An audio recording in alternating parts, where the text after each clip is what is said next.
Welcome to this week's OK at Work with myself, Sarah Sawyer, and my colleague, Russell Berger, both labor and employment attorneys at Offit Kurman. So this week, we figured we'd touch on wage and hour issues. I know that's something that comes up frequently in our practice and some pitfalls involving those types of issues. I know I dealt with some recently this week that are top of mind. One in particular is lunch deductions, so unpaid lunch periods of 30 minutes or more, and whether you can auto deduct lunch periods that you're requiring your employees to take. And while there's no practice or exactly a law against summarily deducting lunch periods, there are a lot of practical pitfalls regarding that type of policy, especially if employees are not taking their lunch break, or they're working through their lunch break, or they're working partly, maybe 15 minutes they're working and then they're, eating their lunch kind of.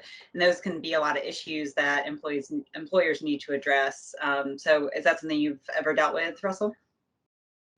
Definitely. And you kind of hit the nail on the head because for the 30-minute or more lunch break to be non-compensable time, i.e. not an hour worked, it has to be at least 30 minutes long and it has to be uninterrupted with work.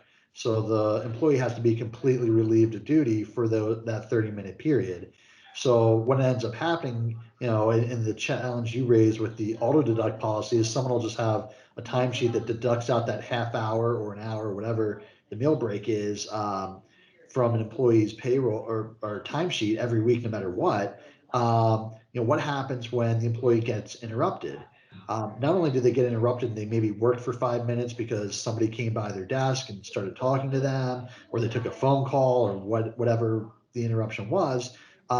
It might mean now that the entire time period is compensable time because you didn't get a half hour straight uninterrupted. So there's a difference between you take a 5-minute break, you work for 5 minutes, and then you have another 35 minutes worth of uninterrupted time. At least there you've got 35 minutes of deductible time.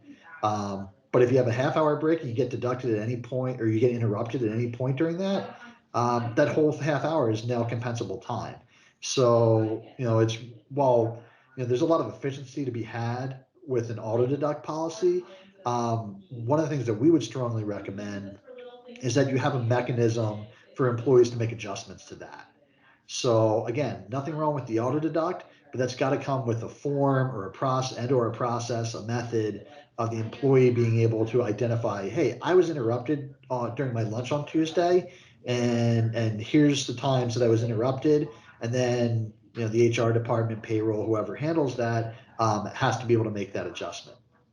And depending on how often that happens and how often you're making adjustments, you know, the time savings and the, efficiency that you're trying to gain from making the automatic deduction might end up just being, it might not be more efficient, because if you've got people that are getting interrupted all the time, you have to make constant adjustments.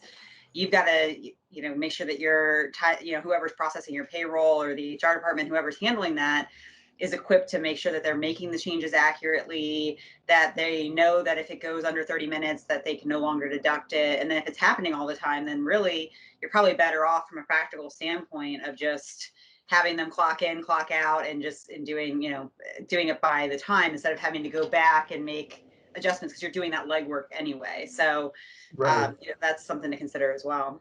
Yeah, because ultimately, there's risk associated with this. Because if you have 100 employees, let's say, where you're doing this policy, and there's systemic issues across those 100 employees, the way the wage and hour law works is those 100 employees could, in theory, be in a class together, pursuing their claims together. Their claims under the federal law could be doubled.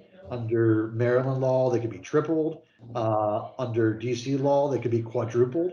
So there's a ton of extra penalties in play. Plus, if you end up in a lawsuit, you're gonna and you lose, you owe the other side their attorney's fees as well. So you pay your attorney, you pay the other side's attorney, you pay what you owed times two, three, four, and you do it for more than just the one person who got ticked off enough to file a lawsuit.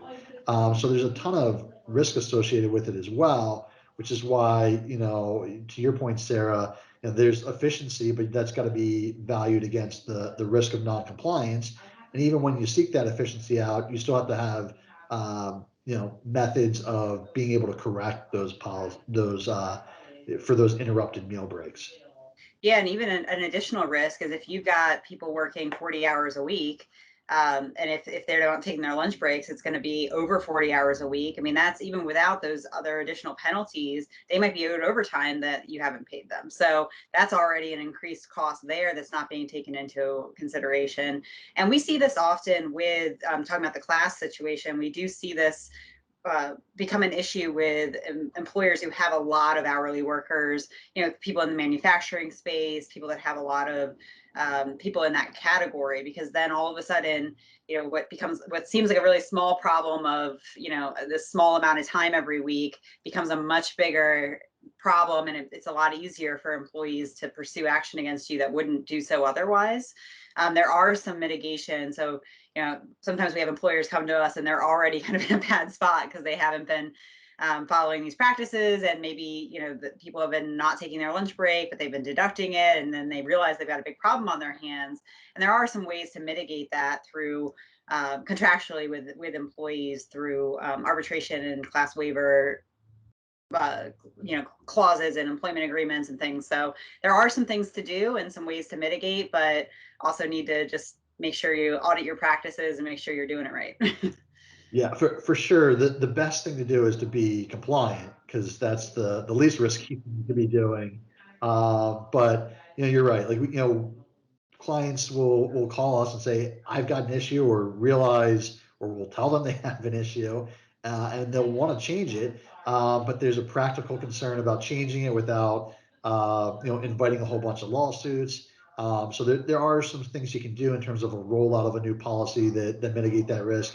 And Sarah, as you mentioned, there's also the ability to have a collective action waiver and an arbitration provision, which reduces the risk of a class being formed against you.